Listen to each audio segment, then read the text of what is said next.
How's it going, guys? Welcome back. In today's video I'm going to explain to you and go through how I personally see buy side and sell side liquidity. And what I'm going to do first of all is we're on the 4-hour chart, so I'll jump down onto the 15-minute chart and I'll kind of explain what I've got going on right here, right? So take this out of bar replay. But what we've got, right, as you can see on chart, is we've got two indicators.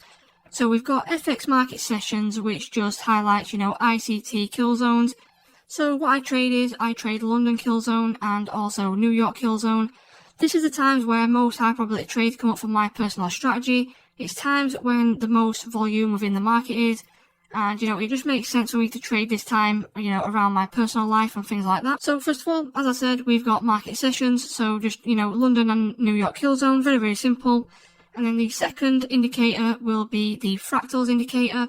And all fractals does for me is it highlights more prominent highs and lows within the market, and it kind of makes my trading strategy a lot more mechanical rather than, just choosing any random high and low, to trade from or choose as a liquidity pool. So let's just say that I'm at the charts, right, and I'm sort of looking for a liquidity pool. There's a very good example right here. So, let's just say that I'm looking at a liquidity pool from all the way over to the left hand side.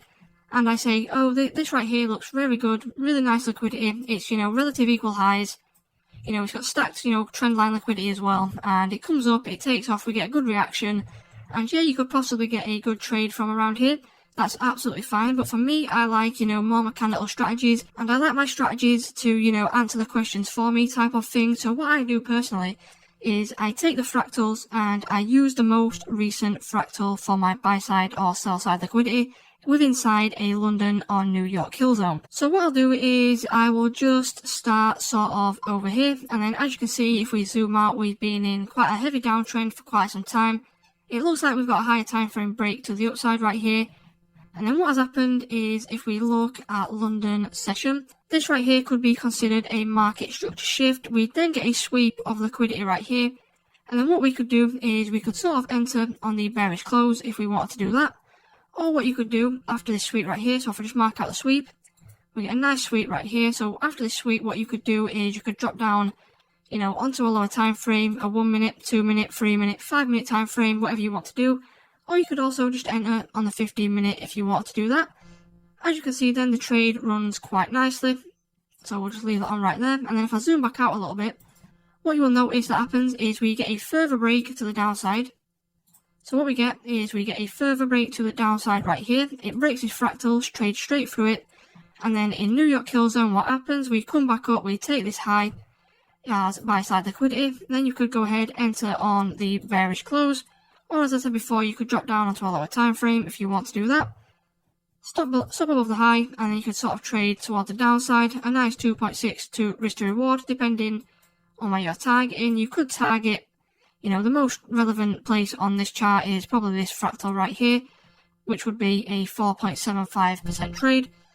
And then again, as you will notice in London kill zone, so I'll just delete that just to clean up the charts. If we just follow on to the next day, what you will notice, we're sort of still in this downtrend right here, and then we come up, we don't actually get a sweep of this fractal with inside session, so there's no trade right here for us. But then what we get is we get a trade to the opposite side, which could be considered counter trend. As you can see, what happens, we get a trade after a take of this fractal right here. So we take this fractal as sell side liquidity this time, and then what we could do is we could enter on the bullish close, stop below the low, and then target some sort of buy side liquidity right up here. Whether you take this trade or not is a different story, because this trade is obviously, there's some sort of news release right here, because you can clearly tell with the volatility. But kind of what we're looking at is we're looking for the most recent liquidity pool to be taken. So whether that's buy side or sell side liquidity. Let's just look at a couple more examples. So at this point right here, right, we've changed sort of into a bullish market. So let me just go on to the higher time frame. We'll go to the 4-hour, for example. So let's just jump onto the 4-hour. As you can see, the 4-hour does change trend right here. So we get a break to the upside. And then you can now start looking for bullish trades, knowing that we've actually had a higher high print here, and then, we're looking for a higher low before a new higher high, which does actually get printed after a break of this high right here. So let's just see kind of what we're looking at, and let's see if there's any more available trades. So as I said before, we would be looking to trade up and towards this 4-hour high right here, and then as you will notice, price does go ahead and trade up to this eventually.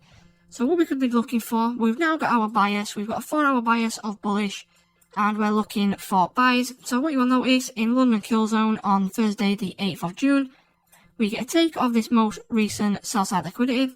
We get a trade right here, so you could enter on the bullish close if you want to do that, stop below the lows, and then you could sort of target, sort of this buy side liquidity right here. As you can see, it runs really, really nicely. 1 to 5.98, 1 to 6 trade, really, very nice. Very, very simple stuff, and like I said before, for me personally, the most recent liquidity pools are the best ones to be trading from. There's no guesswork. You're not looking days and weeks back into the past, you're looking at the most recent within inside your kill zone. So that's the overall way that I see buy side and sell side liquidity. Super simple, super easy. If you have any questions, as always, feel free to drop them in the comment section down below. If this video did help you out, please leave a like on today's video.